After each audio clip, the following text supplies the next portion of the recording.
Ahora, vamos a ver un complemento importante. Está genial esta columna. Yo creo que es de lo mejor que le he leído a Fabricio Mejía Madrid, periodista y columnista de la revista Sin embargo MX.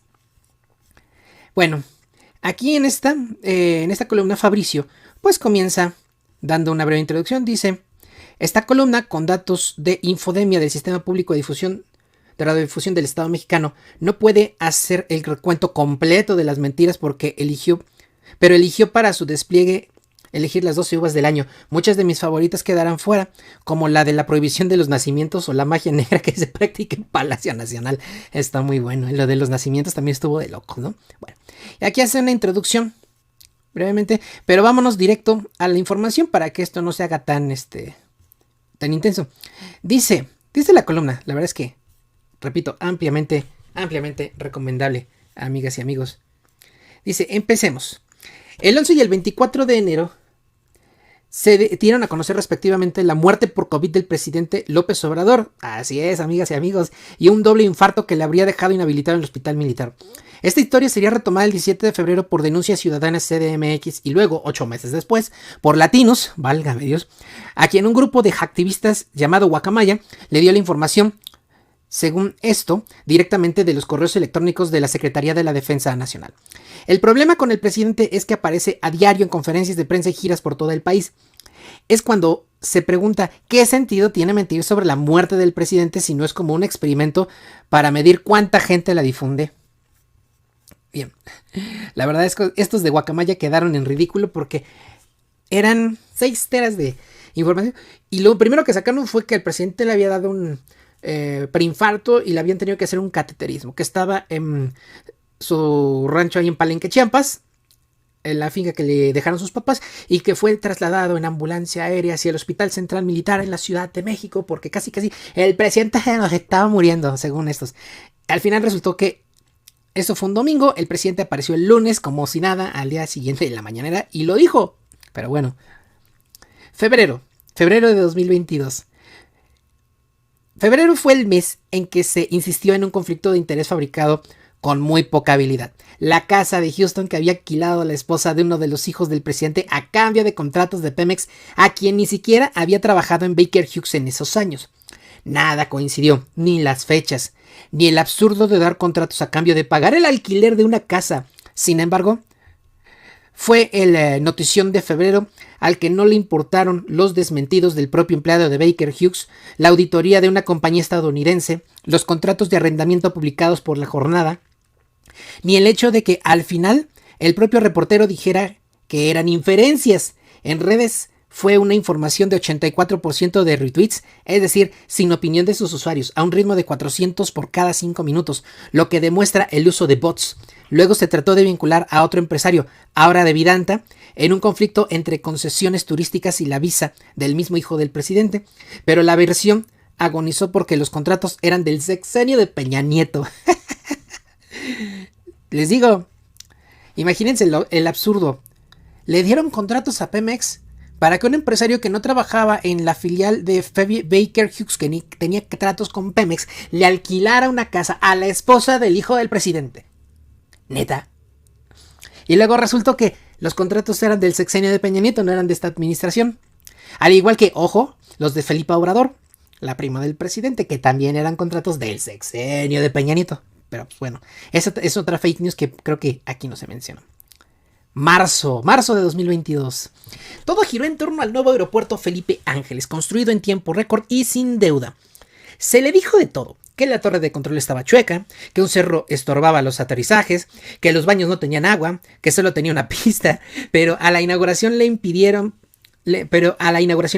poesía, que los invitados eran militares vestidos de civil, que eran acarreados, que llevaban sus despensas con arroz y aceite.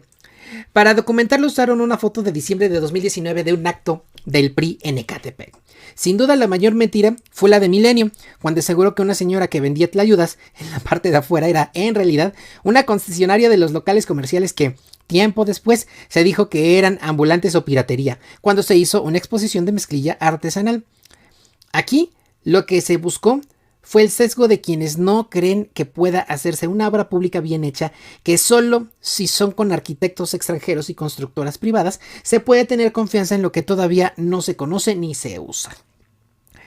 Y aquí a Fabricio se le pasó el detalle, ¿no? Al señor Carlos Alarraqui, que un día sí y el otro también se dedicaba a mentir una y otra vez sobre el aeropuerto internacional Felipe Ángeles. Abril. El 10 de abril fue el ejercicio de revocación de mandato del presidente. La oposición llamó a no participar y echó a andar varias mentiras. El 6 de abril, 4 días antes de la votación, la oposición columnista de los diarios aseguró que nadie había solicitado la consulta y que por lo tanto era un capricho del presidente. Se borraron de un plumazo los 2.845.634 firmas de ciudadanos validadas por el propio INE que solicitamos. Ese mismo día aseguraron que la revocación era un mecanismo para la reelección del presidente y no, como dice la Constitución, para interrumpir anticipadamente un mandato. El día de la votación se difundió una fotografía hechiza con papeletas marcadas a favor de que López Obrador siguiera en el cargo. El propio INE tuvo que salir a desmentirla señalando que las diferencias con las papeletas verdaderas eran pues muy grandes. También tuvo que salir a desmentir un video difundido por la cuenta de Twitter de Vicente Fox, otra vez Fox, en la que se mostraba relleno de urnas. El video usado por Fox era de 2018, cuando no se alcanzó el 40% para que la consulta fuera imperativa. La oposición divulgó una mentira, que la abstención era a favor del PRIAN. La mentira de las boletas falsificadas sería usada de nuevo un día antes de las elecciones en 6 estados, donde Morena ganó 4. Uy, las elecciones de 2022 sí es cierto, pero bueno. En fin, entonces, en la consulta de revocación de mandato, no se pusieron. Primero están friga y friga que quieren que López Obrador renuncie. Les ponen el instrumento para que López Obrador se vaya y dicen, no vayan a votar, porque es reelegir al presidente. Dime qué tarugada es esa. Pero bueno, cada quien. Mayo de 2022. La mejor de mayo fue una foto que se compuso de 3 imágenes distintas. La primera era la del presidente dentro de su coche en una gira en Chiapas en marzo de 2021. La segunda fuera del automóvil con una protesta en Cuba en julio de 2021. Y la del retrovisor del copiloto era de una represión en España. Ese mismo año, al juntarlas, la oposición inventó una gira del presidente en Cuba donde no volteaba ni a ver a los pobres manifestantes. Fue parte de la campaña contra los médicos cubanos, de los que se dijeron cosas tan opuestas como que iban a cobrar 140,000 pesos mensuales o que venían en calidad de esclavos sin pago alguno. A esto se le añadió que venían a adoctrinar a sus pacientes o a inyectarles sustancias tóxicas como el comunismo o el son cubanos. Sí es cierto, esto es contradictorio, que algunos sí es cierto, decían que se les iban a pagar hasta 140,000 pesos, mientras que otras personas efectivamente difundían que venían como esclavos y que el dinero se le pagaba directamente al gobierno de Miguel Díaz-Canel para financiar la dictadura cubana. O sea, como, o les pagas un chingo de lana o los tienes como esclavos, pero no pueden ser las dos cosas al mismo tiempo. Pero pues la neta que ni una ni otra, Ante su derrota, continuó el artículo de Fabricio, en 4 de las 6 gubernaturas la oposición gastó millones en 197,000 mensajes en redes sociales que trataron de vincular a Morena al presidente y a algunos senadores con el crimen organizado. Según un estudio de Tlatelolco Lab de la UNAM, se usaron también a 30 columnistas de medios corporativos para posicionar la idea de que abrazos no balazos se refiere a los programas sociales de contención de las causas de la violencia, sino a un pacto con los narcos. De ahí derivan como pruebas el saludo del presidente a la mamá del Chapo Guzmán, que va mucho a Badiraguato, donde se construye una autopista y distritos de riego, y que ganaron en Tamaulipas, donde el gobernador saliente fue acusado de lavado de dinero y nexos con el cártel de Sinaloa. De pasada, ya encarrerados, estos medios y opinadores añadieron uno más de sus desdenes hacia el país que no conocen. Decirle a ciertos estados, como Sinaloa o Chihuahua, entidades de narcos y descartar a sus habitantes como delincuentes. Queriendo insultar al presidente y terminaron insultando a los ciudadanos. Fíjense lo que es la vida. Les dijeron narcos, por ejemplo, en Sinaloa. Y en 2022 les fueron a pedir el voto. No es cierto, en 2021. La verdad es que qué poca abuela, Qué poca madre. Primero los insultas, los taches de delincuentes y luego vas y les pides el voto. Ver para creer. El 16 de julio se viralizó un audio con la voz del presidente que decía: me hicieron llegar 956 millones de pesos. Vamos a tener mayoría en el Congreso para imponernos por la fuerza, convencer, persuadir. Entonces, no creas que me preocupa mucho la saturación de hospitales y los muertos. Y ya no lo tomamos en cuenta, pero era parte de esto, que siempre el tronco sea nuestro. Estoy hablando de miles de millones de pesos. Audio que, por cierto, analizamos aquí en Al Rojo Vivo. Por cierto, aquí en Crítico Político Oficial está el video, concretamente el clip. El audio estaba sacado de una entrevista editada al presidente del documental de Pigmenio Ibarra y fue usado para dar una clase de producciones cicuta para demostrar cómo se podía trucar un audio para hacer que alguien dijera prácticamente lo que tú decidieras. Pero al viralizarlo, la oposición omitió poner que era un audio falso. Unos 10 días antes también habían pretendido viralizar un audio trucado de la gobernadora de Campeche, Laida Sansores, y que por cierto estaba chafísima, en la que llamaba al presidente mentecato sin escrúpulos, pero nadie lo retomó como verdadero. Y que por cierto, hicimos un Al Rojo Vivo especial, precisamente para tratar este tema del audio trucado de Laida Sansores. Estamos ya pasando la mitad del año, mes de agosto de 2022, dominaron mentiras que se anulaban entre ellas, es decir, sumaron 0. Por un lado se dijo que los disturbios del día 12 en Jalisco, Guanajuato, Chihuahua y Baja California eran la debilidad del gobierno cuando no la pérdida del control del Estado. Pero al mismo tiempo personajes como Ricardo Alemán aseguraron que era el propio gobierno el que había organizado los disturbios con el objetivo de convencernos de la militarización del país. O no tenía control, o tenía tanto control como para convencernos de que no tenía control. ¡Qué laberinto! Septiembre, 21 de septiembre, se recordará en los anales de las mentiras. En el Universal, el columnista Héctor de Mauleón, esta está buenísima, y también se hizo un video y está en un clip del Rojo Vivo, si alguien lo quieren ir a buscar. Héctor de Mauleón firmó un texto donde se publicaba unos supuestos cables del embajador norteamericano Ken Salazar, que involucraban al candidato ganador de Morena, Tamaulipas, con el cártel del noreste. El propio Salazar lo desmintió desde Oaxaca, pero bastaba una leída a sus cables que calificó de veneno puro para Morena para vislumbrar errores de redacción en inglés que ningún diplomático cometería, como aquel que se hizo célebre de "We are investigating all those related to this strange case". O sea, nadie que hable bien inglés, y menos siendo un diplomático, hace una traducción exactamente literal del español al inglés. Existen contracciones, existen expresiones, existen tipos de inglés dependiendo de la actividad que desempeñes. Hay inglés técnico, por ejemplo, para actividades económicas. Hay inglés técnico para, por ejemplo, actividades humanísticas, para dar clases de algunas disciplinas humanísticas como filosofía o historia. Y hay inglés técnico para lenguaje diplomático. Bueno, ante el desmentido y el ridículo de la redacción en inglés de Mauleón, como en sus mentiras anteriores sobre las vacunas, no se disculpó, solo se preguntó con desidia: ¿me engañaron? ¿Me equivoqué? Octubre, mes 10 del año y el mes de mi cumpleaños, por cierto. En octubre la derecha mediática se dedicó en tiempo y dinero a darle aire a lo que de inicio nació desinflado: la supuesta bomba que tiraría al gobierno de López Obrador, los Guacamaya Leaks. La combinaron con una acusación de que el ejército espiaba con Pegasus a unos periodistas que trabajaban para Mexicanos contra la Corrupción, de Claudio X González, y a otro más acusado de tener nexos con el crimen organizado en Tamaulipas. Pero lo de Guacamaya, que apareció en el portal de Latinus, otra vez de la familia Madrazo y financiada por el exgobernador de Michoacán, Silvano Aureoles, eran capturas de pantalla que todavía tenían el cursor a la vista, correos electrónicos de la Defensa Nacional y seguimientos de prensa del tipo que hacen diario todas las dependencias del gobierno. Lo más destacado fue un correo que avisaba del mal estado de salud del presidente. Aseguraba que padecía de gota en un pie. La gota motivó que algún entusiasta del golpe blando dijera que era causal de incapacidad del López Obrador para gobernar. Ante el fracaso de las guacamayas, sacaron de contexto una frase de López Obrador sobre Francisco I. Madero, en la que dijo: este ejército, lo he dicho muchas veces, surgió para combatir un golpe de estado a los conservadores, a los fifís, que se atrevieron a asesinar al presidente Madero. Denise Dresser y Chumel Torres, híjole, qué comparativo tan culero para Denise, la verdad. Leyeron que el presidente Obrador López Obrador iba a usar al ejército contra ellos, así de ególatras, ya sin miedo al enloquecimiento en público. Dolia Esteves, corresponsal en Washington, inventó que México le había comprado un sistema de espionaje a Rusia llamado GLONASS. Pero luego se supo que era para la cooperación en satélites para telefonía celular. No manches.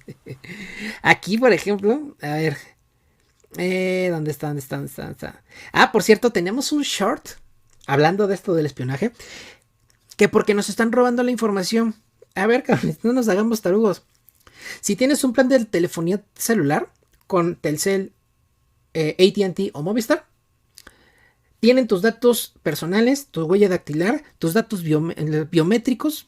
Sí, no, bueno, nada más las huellas, el iris no lo tienen. Pero tienen tu firma, tienen dónde vives, el número, copia de tu credencial del IFE, copia de tu CURP, o sea, tienen todo. Si tienes, por ejemplo, también contratado algún tipo de servicio de televisión de paga o de servicio de internet, pues ahí tienes que dar también datos bancarios, tienes que dar tu nombre, tienes que dar una serie de documentos para identificarte, ¿no? Han puesto el grito en el cielo, por ejemplo, por lo del padrón electoral, que es que lo va a controlar la Secretaría de Gobernación, cosa que es absolutamente falsa porque nunca ha estado en la mesa ni está en la reforma. Pero aunque así fuera, pues chingada, la Secretaría de Gobernación ya tiene todos nuestros datos. Y ojo, quienes hemos causado alta en el Servicio de Administración Tributaria, o sea, en el SAT de la Secretaría de Hacienda, no nada más tienen nuestros datos, nuestro nombre, dirección, teléfono, código postal, correos electrónicos, datos bancarios, cuánto ganamos, cuánto gastamos, sino que además tienen nuestras huellas dactilares y también tienen identificado el iris de nuestros ojos. Nada más para que se den una idea de cómo hacen un escándalo a lo puro estúpido, ¿eh? Pero bueno. Y luego que iban a poner una base de misiles rusos aquí en México. Ya quisiera ver, como lo dijo, por ejemplo, Gerardo Fernández Noroña, que los gringos dijeran, ah, mira, México está haciendo tratos con Rusia para poner una base de misiles. Qué bonito, ¿eh? Qué bueno que México esté ampliando sus horizontes tecnológicos. Ajá. Pero bueno. Mes 11 del año. El 3 de noviembre el periódico Reforma tituló así una nota en portada. El Mayo y el Chapo tendrán su museo en Badiraguato. La nota reproducida por Sergio Sarmiento y Manuel Cloutier era mentira. La obra en Sinaloa es un mirador y un museo de cultura regional. Para quienes piensan que hay estados y habitantes narcos, pues suponemos que la cultura regional en Sinaloa no puede sino ser delincuencial. Y ojo, aquí les voy a dar un dato que no menciona Fabricio, pero que sí es cierto. Ya existe el Museo del Narcotráfico, Museo de los Enervantes también se llamaba antes. ¿Saben dónde están? Está en las instalaciones de la Secretaría de la Defensa Nacional. Se puede asistir con previa cita, tienes que hacer una solicitud por escrito y recibes una visita guiada en un día y en un horario que se te asigna para poder asistir. O sea, ya existe el Museo del Narco y no está en Sinaloa, está en la Secretaría de Defensa. Y ustedes dirán, ¿de qué se surtió este museo? Bueno, este museo se ha alimentado de todas aquellas cosas que han confiscado el crimen organizado. Por ejemplo, en el caso de las drogas tienen muestras. O no crean que tienen los paquetotes ahí, los kilos o las toneladas. No, tienen muestras de algunos tipos de drogas para que veas cómo son a la vista. No se pueden probar ni se pueden aspirar ni nada, ¿no? Por ejemplo, tienen una exposición de armas con decoraciones exóticas. Tienen también exhibida, por ejemplo, una puerta de madera, pero que es madera de los dos lados, pero en medio tiene un blindaje de quién sabe qué nivel, por ahí lo mencionan. Que por cierto, hay un documental de este museo de National Geographic en su canal de YouTube. Ahí se los recomiendo, porque no es fácil asistir a este museo, pero a través del documental lo pueden conocer. Pero bueno, el chiste aquí es que tanto Sergio Sarmiento y Manuel Cloutier y otras personas en redes sociales, sobre todo en Twitter, se dedicaron a difundir que se le estaba haciendo su museo al narco en Sinaloa. Ande usted. Mes número 12, o sea, ya hace un par de días. El año terminó como empezó, con una mentira sobre la salud de algún funcionario. El 5 de diciembre a las 11:45 am se difundió por Marieto Ponce, Marietito por cierto, que la jefa de gobierno de la Ciudad de México, Claudia Sheinbaum, había sido hospitalizada de urgencia en nutrición. Una hora más tarde, Claudia estaba rindiendo su cuarto informe de gobierno. No, si estaba tan enferma que dijo, estoicamente voy a dar mi informe de gobierno aunque me esté llevando la chingada. No manchen. Hasta aquí las mentiras de 2022, dice Fabricio. En lugar de lo que era habitual en todos los fines de año, el balance, el recuento de lo sucedido, ahora lo que prevalece es el repertorio de lo que no ocurrió. Trataron de que lo creyéramos y difundiéramos, pero yo sé que usted no lo hizo. Si lo hubiera hecho, no estaría viendo esta columna. Feliz 2023 para todos y feliz 2023 para ti también, estimado Fabricio Mejía Madrid.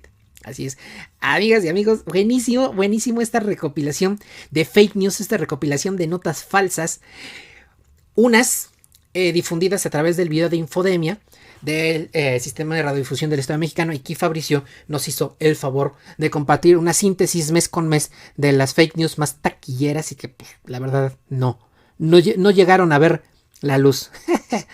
Ahora en 2023 ya iniciamos con una fake news y aquí la vamos a tratar sobre el tema de salud en el periódico Reforma. Aquí la vamos a ver.